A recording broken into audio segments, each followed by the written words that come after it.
Good evening, Harrison Park students and families. So this is night number 3 of our bedtime stories. Before I begin, just a reminder that tomorrow there will be lunch, the last day for this week.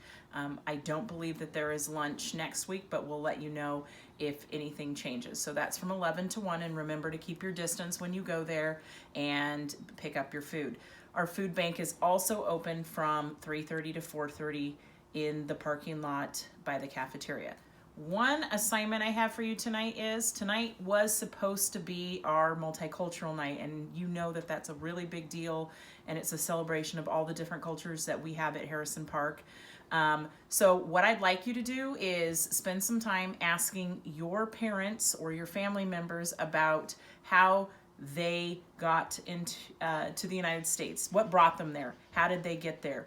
Because we know that most people came from somewhere else when we're talking about the United States. So I can tell you that in my family, my dad came to from Mexico when he was 8 years old with his mom and his little brother, and then they grew up here in Portland after that. And her family's been around for a long time. They came from England many, many, many years ago. So that's how my family came to the United States. You might ask a lot more questions because I have a lot of stories to tell about my dad. Tonight I'm going to read Mr. Peabody's Apples. This is a story by Madonna. I used to teach this book when I was a language arts teacher for my middle schoolers. So middle schoolers, tonight you might get something out of this as well. So Mr. Peabody's Apples by Madonna.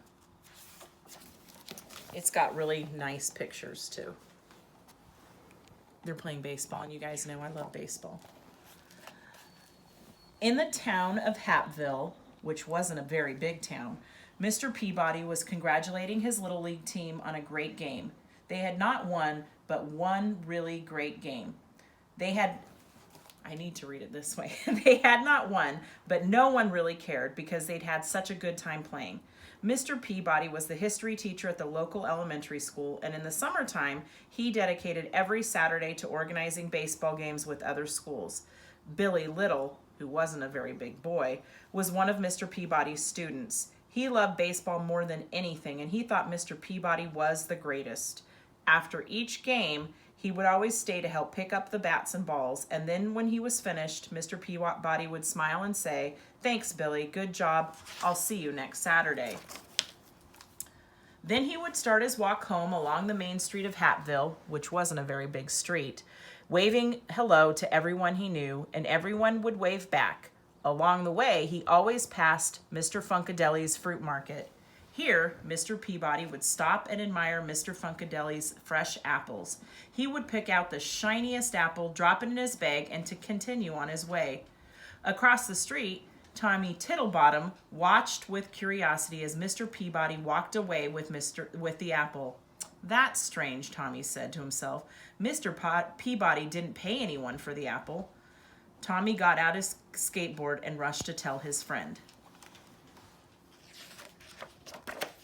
The following Saturday, Mr. Peabody's team played another game, and they lost, as usual. But no one seemed to care because they'd had such a great time playing.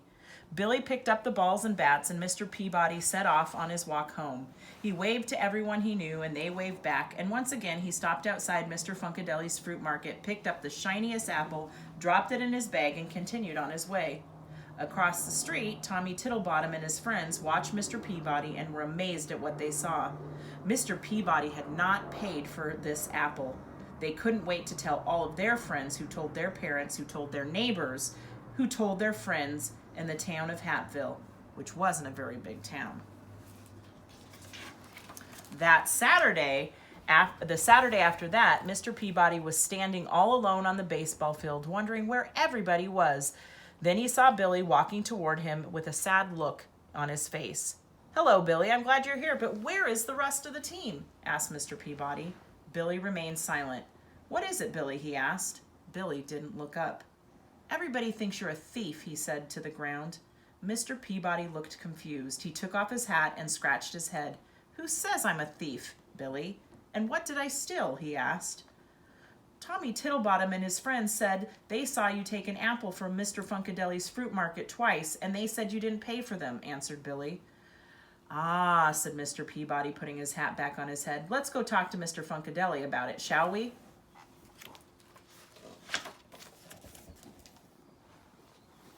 That's Billy, and he looks pretty sad that nobody's playing. They walked down the main street, which wasn't a very big street, and Mr. Peabody waved to all the people he knew. But now some of them did not wave back, and some pretended they didn't even see him. They finally arrived at Mr. Funkadelic's fruit market. Out popped Mr. Funkadelic, who said, "Hey, what are you doing here, Mr. Peabody? Why aren't you at the game?" "There wasn't a game today," said Mr. Peabody, "and I was wondering if I could take my apple earlier than usual." "Sure, why not?" replied Mr. Funkadelic. "You paid for them every Saturday morning when you pick up your milk. You can take them when you like. You want the big shiny one, Mr. Peabody?" Mr. Peabody took his apple, smiled, and offered it to Billy. "I would like to take the apple, Mr. Peabody, but I have to go and find Tommy and explain everything to Billy." "When you find him, ask him to come over to my house. I would like to speak to him too," said Mr. Peabody. So what do you think is going on? That's interesting. So he's paying for the apple, but people don't know that, and they jumped to some conclusions, which can get people into trouble sometimes. A little while later, Billy found Tommy and told him what had happened with the apples. He told Tommy that Mr. Peabody wanted to speak to him right away. So off Tommy ran, and when he arrived, he rang the doorbell, and Mr. Peabody came to the door. They looked at each other for a while. "Oh dear, Mr. Peabody," said Tommy on the doorstep. "I didn't understand. I should not have said what I said, but it looked like you hadn't paid for the apples." Mr. Peabody's eyebrows went up a little. He felt a warm breeze across his face. "It doesn't matter what it looked like. What matters is the truth." Tommy looked down at his shoes and he said, "I am so sorry. What can I do to make things better now?" Mr. Peabody took a deep breath, looked up at a small cloud that was in the sky and said, "I'll tell you what, Tommy. Meet me at the baseball diamond in 1 hour and bring a pillow stuffed with feathers." "Okay," said Tommy, who ran off to his house to find a pillow. Why would he need a pillow? That's kind of weird. About an hour later, Tommy met Mr. Peabody on the pitcher's mound. "Hello, Tommy," said Mr. Peabody. "Follow me and bring your pillow." Tommy followed Mr. Peabody to the top of the bleachers, wondering what it was all about. "It's a windy day, isn't it?" asked Mr. Peabody when they reached the top. Tommy nodded his head in agreement. Here's a pair of scissors. Now cut the pillow in half and shake the feathers out." Tommy looked confused, but did it anyway. He thought it was a small price to pay to gain Mr. Peabody's forgiveness. The wind carried the thousands of feathers far and wide. There they are, blowing away. That's going to make a mess. I wonder how they're going to clean that up. Tommy looked relieved, and he said, Is that all I have to do to make things better?" "There's one more thing," Mr. Peabody said. "Now you must go and pick up all the feathers." Tommy frowned. "I don't think it's possible to pick up all the feathers," Tommy replied. "It would be just as impossible to undo the damage that you have done by spreading a rumor that I am a thief," said Mr. Peabody. "Each feather represents a person in Hatfield." Ah, now I get it. All of those feathers represent a person? It's going to be impossible to pick up those feathers. There was a long pause as Tommy began to understand what Mr. Peabody was saying. Finally, he said, "I guess I have a lot of work ahead of me."